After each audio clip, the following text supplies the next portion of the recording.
자, 한 사건은 겨우 막아놨더니 여긴 또 왜 이래? 이런 사건이 벌어졌습니다. 김유진 아나운서. 그렇습니다. 왜 그런 소리가 나오는지는 이 사건을 짚어보면 아마 모두가 이해를 하실 텐데요. 우선 사건 경위부터 살펴보겠습니다. 서울의 한 대학 번화가 공영 주차장에서 한 20대 외국인 남성이 아버지 뻘 되는 50대의 주차장 관리 직원 그리고 행인을 마구잡이로 폭행하는 사건이 벌어졌는데요. 허허. 당시 상황이 담긴 영상 준비했습니다. 함께 보시죠. 지난 12일 저녁 서울 홍대 노상 공영 주차장에서 20대 외국인 남성이 자신의 아버지 뻘 되는 50대 주차장 관리 직원을 폭행하는 장면입니다. 지금 약간 멱살을 잡는 그런 모습도 보이는 것 같고요. 이 외국인 남성 주차된 차량들 사이에서 이 주차 관리 직원을 세게 밀어서 다리를 걸어 넘어뜨리고 크게 바닥에 내리꽂는 모습까지 지금 볼 수가 있는데요.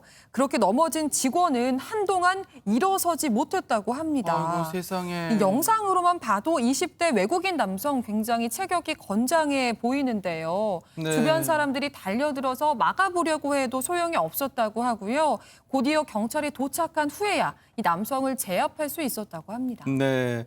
아니 근데 안진용 기자님, CCTV가 화면이 흐린데도 불구하고 저 주차 관리하시는 그분은 연세가 좀 있으신 걸로 그렇게 비춰질 정도입니다, 지금. 네, 20대 남성이 50대 남성을 폭행을 했는데 정말 아버지 뻘 되는 세상에. 분에게 폭행을 가한 겁니다. 이 외국인은요, 주변의 제지로 폭행을 멈춘 후에도 한동안 피해자에게 손가락질하면서 계속 위협적인 몸짓까지 했다고 전해졌고요. 이 피해자는 결국 전치 3주의 진단을 받았습니다. 허리를 다치고 정신적 충격으로 병원 치료를 받고 있는데 게다가 싸움을 말리던 행인 역시 얼굴에 상처를 입은 것으로 전해졌습니다. 세상에. 정말 이게 무슨 날벼락이에요. 그 피해를 당하신 주차 관리 요원분, 그분 얘기 한번 들어보시고 이어가 보도록 하겠습니다. 그게 무슨 말 하는 건 몰라가지고 제가 이제 그런 거거든요. 영어를 모르니까 잘. 그래서 이제 잉글리시도 했고 아이도 나 아무것도 모르겠다 이런 거 표현한 건데 그래서 이제 그 사람이 무슨 말 하는지 전혀 모르니까 저도요. 저는 아무 이유도 몰라요. 왜 그런지도 모르고 무슨 말을 저한테 하는지도 모르겠고 다짜고짜 와가지고 저한테 그런 거니까 대화를 못하니까 저 옆으로 피하려고 하면 내 팔 잡고 놓지도 않은 거예요. 계속 막 이렇게 욕해대면서 오른팔 시커멓게 멍들었어요. 안 놓치려 안 해가지고 그런 상황에서 갑자기 어거치기 당한 거. 술 취해 있었어요. 술 냄새 많이 났어요. 그다음 얘기할 때도 마스크도 안 쓰고 있어가지고 그분이 잠이 안 와요. 막 자꾸 생각나니까 잊어버리다 그래서. 세상에 얼마나 지금 너무너무 분노가 치밀고 얼마나 기가 차겠습니까? 저 주차 관리하시는 분요. 그런데 영어를 못한다고 영어가 잘 안 된다고 잉글리시 노라고 또 이렇게 손사래도 쳤을 거 아닙니까? 그럼 이른바 보디랭귀지로 영어 못한다 했을 거 아닙니까? 아니 그러면 하지만 변호사님 영어를 못하면 영어 의사소통이 안 된 줄 알고 다른 방법을 찾든가 해야지. 저게 무슨 업어치기든 뭐든 무슨 행패입니까? 이게 지금 도로에서. 그러니까 지금 너무 말도 안 되는 일이 벌어진 건데 지금 저 가해자 20대 남성이 주차한 내 차가 어딨느냐 그렇게 물어본 것으로 일단은 추정이 되거든요. 그런데 이제 그 주차 관리하시는 분은 무슨 말인지 못 알아들었다는 거죠. 영어라서. 네. 그래서 잉글리시 노 이렇게 말을 했더니 다짜고짜 자신을 공격했다고 네. 그렇게 주차 관리하시는 분은 이야기하고 있는데 네. 아니 여기는 한국이잖아요. 네. 한국이면 한국에서 의사소통을 하려면 본인이 한국어를 하든지 네. 아니면 주변에 요즘에 도시에 그 영어 간이 통역해줄 만한 젊은 사람들 많거든요. 네. 영어 교육 잘 됐기 그렇죠. 때문에. 맞아요. 네. 그래서 주변 사람들을 이렇게 부탁을 해서 네. 이렇게 좀 통역을 해주십사. 네. 그렇게 해도 될 텐데 자기가 그렇게 영어로 이야기하다가 상대방이 알아듣지 못한다고 대뜸 저렇게 공격을 하고 이게 무슨 말이 되는가? 이게 네. 한국에서 어떻게 이런 일이 벌어질 수가 있는가? 네. 너무 어처구니가 없습니다. 아니 어디서 건방지게 글쎄 영어를 하는데 국적이 어딘지는 모르겠습니다만 지금 어디서 건방지게 대한민국 땅에서 이런 대낮에 이런 짓을 저지를 수 있어요? 대한민국이 우스워요? 어디 건방지게 이런 짓을 저지릅니까? 당시 상황 목격하신 분 얘기 들어보시고 이어가 보도록 하겠습니다. 여기 6번, 4번 한 대는 7번이요. 제일 끝에 4번이에요. 차는 4번에 됐다고 하더라고요. 차를 못 찾겠어요. 여기 와서 차를 찾은 거예요. 잘 찾으려고.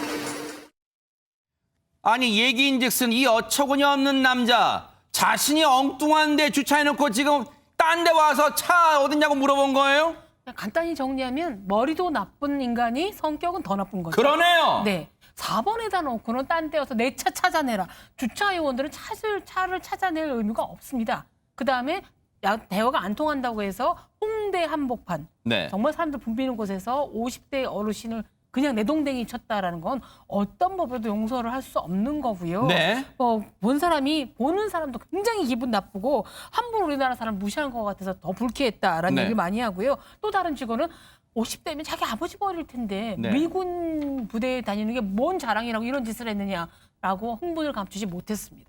아니 박성배 변호사님 난 미군 소속이야. 그러면 제가 얼른 차 찾아다 드리겠습니다. 이럴 줄 알았어요? 어디 건방지게 미군 소속이면 다해요? 이런 얘기를 하고 있습니까 지금 박성배 변호사님? 20대 초반의 이 남성은 군인은 아니고요. 이 주한미군 부대에서 일하는 직원입니다. 이 주한미군은 한미주둔군 지휘협정 소파에 따라서 범죄를 저지르더라도 특수한 경우를 제외하고는 주한미군의 1차 재판권이 있습니다. 경찰은 이 남성도 소파 규정 대상자로 보고 있고 이에 따라 사건 직후 미국 헌병대에 신병이 인도되었는데 정확히 설명드리면 이 주한미군과 그 직원은 공무정 사고를 일으킨 경우에는 우리나라의 수사 재판권이 배제됩니다. 그렇지만 비공무중 사고를 일으킨 경우에는 여전히 우리나라의 수사 재판권 대상입니다. 구체적인 상황을 확인한 후에 적극적으로 수사를 할 필요가 있어 보입니다. 지금 대한민국 땅에 와서요. 미군이면 미군 소속이랑 우리가 벌벌 떨 줄 알아서 지금의 어느 시대인데 어디서 이런 건방진 생각을 갖고 있어요. 안진용 기자님. 네, 이 피해자는요, 가해자가 주한미군 소속이어서 제대로 조사나 처벌을 받지 않을까 우려된다고 하는데 만약에 이번에도 제대로 처벌이 받지 않으면 향후 주한미군 소속의 또 다른 이러한 범죄가 발생할 수 있다는 우려 때문인 거죠. 네. 이 경찰은요, 우선 주한미군 대표단과 협의해서 조사를 끝낸 후 검찰로 넘길 예정이라고 하는데 솜방망이 처벌에 그치지 않는지 계속해서 지켜봐야 될 것 같습니다. 그리고요. 그런 일은 없겠지만 행여나 오히려 피해를 당하신 주차관리요원 50대 남성 이분에게 피해가 돌아가지 않도록 해주세요. 이분이 혹시 압력에 못 이겨 그만두는 일 없도록 뉴스파이터가 눈 부릅뜨고 지켜보도록 하겠습니다.